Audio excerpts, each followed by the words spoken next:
Selamat pagi. Nah, komennya Pak bukan seleb, tak lanjutin nih. Bagus, saya senang sekali nih. Makanya saya semangat ya. Beliau tanya tentang perjalanan saya di konten yang saya state ini, yang saya di komen sama beliau ini itu adalah sebagian kecil karena cuma 10 menit, susah sekali. 9 menit, 10 menit susah banget waktunya.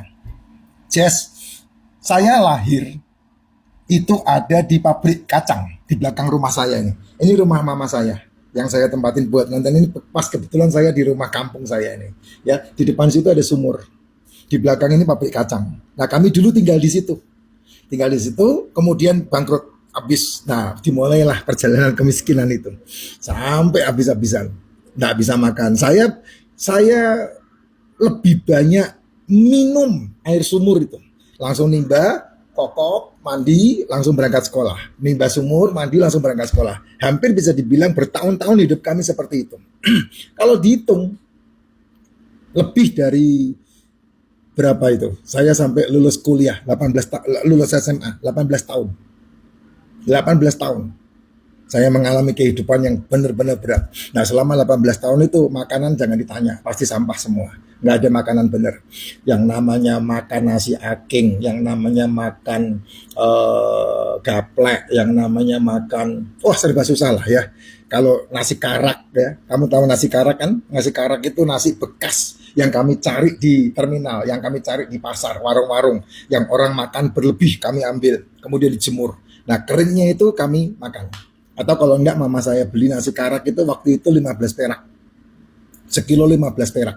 Atau kurang mungkin, sekitar 5 perak atau berapa perak gitu.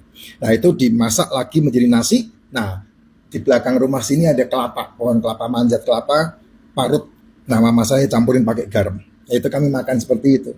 Atau kalau pas ada nasi, ya, seperti yang saya ceritakan sebelumnya, pergi ke pasar bawa panci, 15 perak, keliling ke beberapa warung, sisa sop sekitar jam malam hari jam 8 jam 8 jam 9 itu warung udah mulai tutup, kami bawa panci, sisanya kami beli.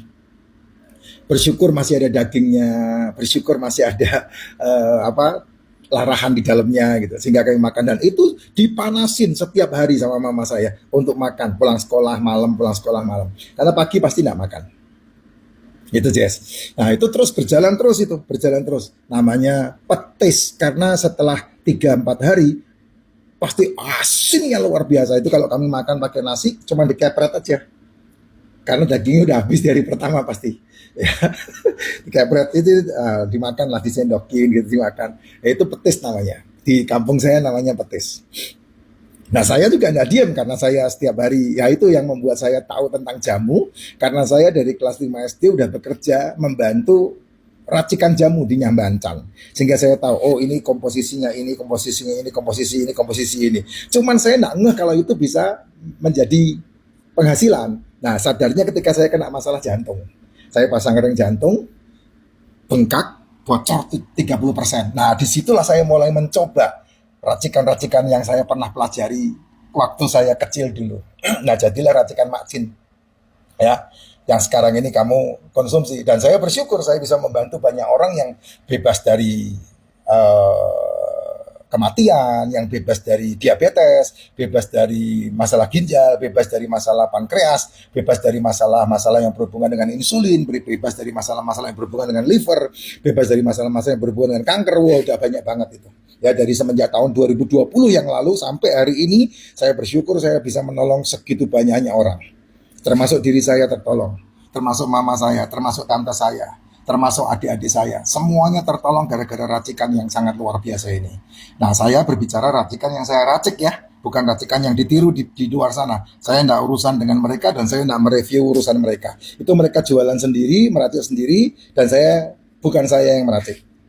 Kalau racikan Macin ya sama Vira, 0817 XL nomornya 6997, belakangnya 881. Nah, itu kamu bisa minta Vira untuk penjelasannya. Saya udah lengkap di Vira. Vira tinggal share. Vira juga udah pinter. 5 tahun ikut saya, dia pinter banget udah. Ya, dan banyak banget yang juga berterima kasih kepada Vira karena penjelasannya tentang problem-problem itu. Nah, itu yang namanya kemiskinan, Jess.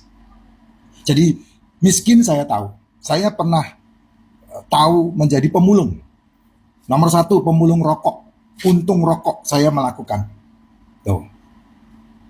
Ngumpulin. Waktu itu sekilo puntung rokok itu sekilo 35. Puntung rokok. Sekarang mungkin bisa sekitar sekilo bisa sekitar 70-an ribu mungkin, atau enggak nyampe kali puntung rokok itu. Waktu itu 30 perak waktu itu.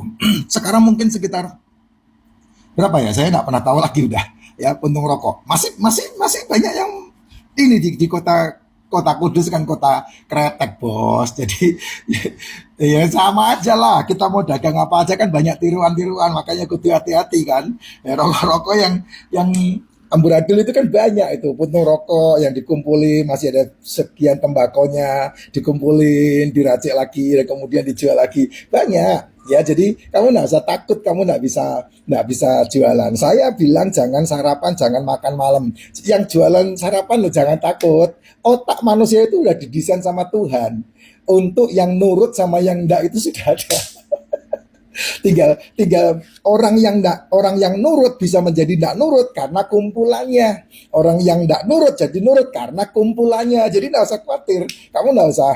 Makanya jangan pernah marah dengan orang yang mereview kamu, jangan pernah marah sama orang yang memfitnah kamu kayak Pak Jokowi gitu loh. Itu top banget ya. Kalau udah keterlaluan ya udah, jadikan aja mereka sampah masyarakat.